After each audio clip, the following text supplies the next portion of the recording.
Here is the law of logic as it applies to reality. I remember speaking, please bear with me for those of you familiar with this illustration, but it is the most incisive one that I can give to you. I remember speaking in one of the United States western cities when one of the professors was attending the lectureship and asked me to speak against an Eastern religion, which I said I would not do. He said, I'm an American, I belong to that other Eastern religion, let's just call it X. And he said, and I have taught this X religion in my lectures and so on. I want you to speak on the subject why you do not subscribe to the dogma of religion X. And my students will take you apart after your lecture. I said, no, I really don't want to do that. I said, I've learned when you throw mud at others, not only do you get your hands dirty, but you also lose a lot of ground. And he accepted that. I said, but I will tell you why I am a Christian. I will speak on that subject. At the end of the talk, he was quite vociferous in his denunciation of what I'd said, and he basically took me to task at the front of the lecture room, attacking the fact that I didn't understand logic and so on. I said, look, we're not going to get anywhere. Let's go out for lunch. You pay, and I'll pray, and we'll get together. So we got together for lunch, and he brought a professor of psychology with him, and the psychologist and I finished our lunch while the philosopher hadn't even started his. His food had become congealed in front of him, and he had taken off these paper placemats of all the tables to draw out his argument. And basically what he was trying to say was this, that there are two kinds of logic. Actually, he was wrong, there are more. But he said there are two kinds of logic. One is the law of non-contradiction. The law of non-contradiction means if something is true, the opposite of it is false. If something is true, the opposite of it is false. It is called an either-or logic. If I say to you, for example, there is a red car parked immediately outside the steps there, if that statement is true, the opposite of it is false. I am not at the same time saying that red car is not parked out there. It is either true or false. I've just given you a simple illustration. If it is A, then it is not non-A at the same time. You basically establish the either-or dogma. And he says, Ravi, that is the law of non-contradiction. That is either-or. That is a Western way of thinking. Westerners think either-or. I said, I disagree with the last statement. Why don't you rub it off? He wouldn't do it. So then he moved to the Eastern way of thinking. He said, in the East, you do both and. It is a dialectic. You don't say either this or that. You say both this and that. Karl Marx used the dialectical system. It was not either the employer or the employee. You put them together and you find a classless society. Both employer and employee join together in a classless society. Funny thing, they never show you one, but they talk about it. That there is a both and dogma in the dialectic, two poles of an argument there. And he says, you see, Ravi, he said, the dialectical system is Eastern.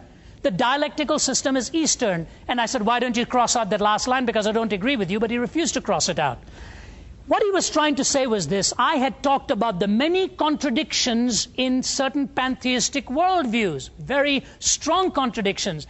And he said, you see, Ravi, if you took the dialectical system to be true, anytime you came into a contradiction, you won't be puzzled by it. You'll say, this is the way they think. They make opposite statements and both of them are right.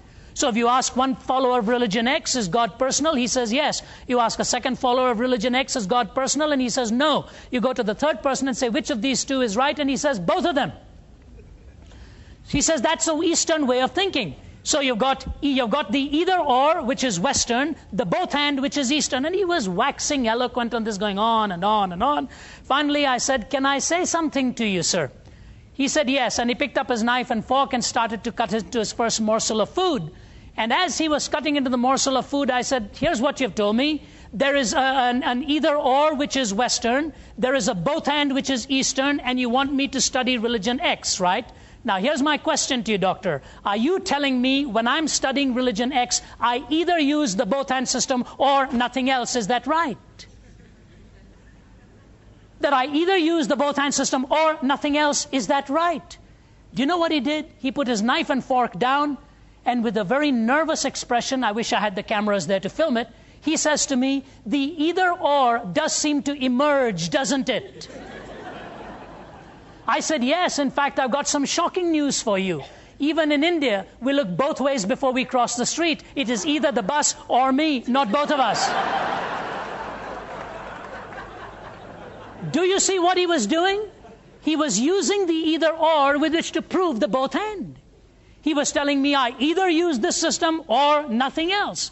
And he was staggered to realize that he used it every day. So it's got nothing to do whether it's Western or whether it's Eastern. It's got everything to do with that which best reflects reality. And when Jesus says, I am the way, the truth, and the life, no man comes unto the Father but by me, it is a most reasonable statement. The question is it true? It is a most reasonable statement, because truth, by definition, is exclusive. The moment you affirm something, you exclude anything that challenges that. And the way you prove the law of non-contradiction is that by just talking, and if anyone else stands up and challenges you against it, by challenging you, they are proving you right. That it is either what you're saying or what they're saying. Now, the Easterner understands this malady. That's why the Easterner says, when the mouth opens, all are fools.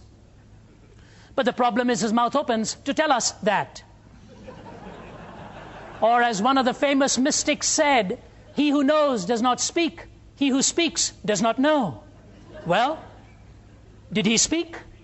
And if he spoke, then he does not know. And if he does not know, does it really matter if he spoke?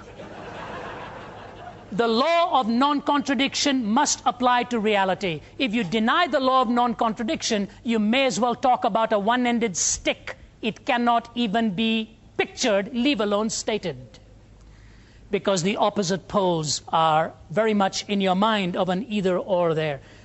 Now, it is therefore more logically possible that all the religions in the world are wrong, but it is not logically sensible to say that all the religions in the world are right. It just can't be. The pantheist affirms something very different to the theist. The theist affirms something very different to the atheist. And you go on and right down the line, and you find out that two contradictory systems cannot really be true.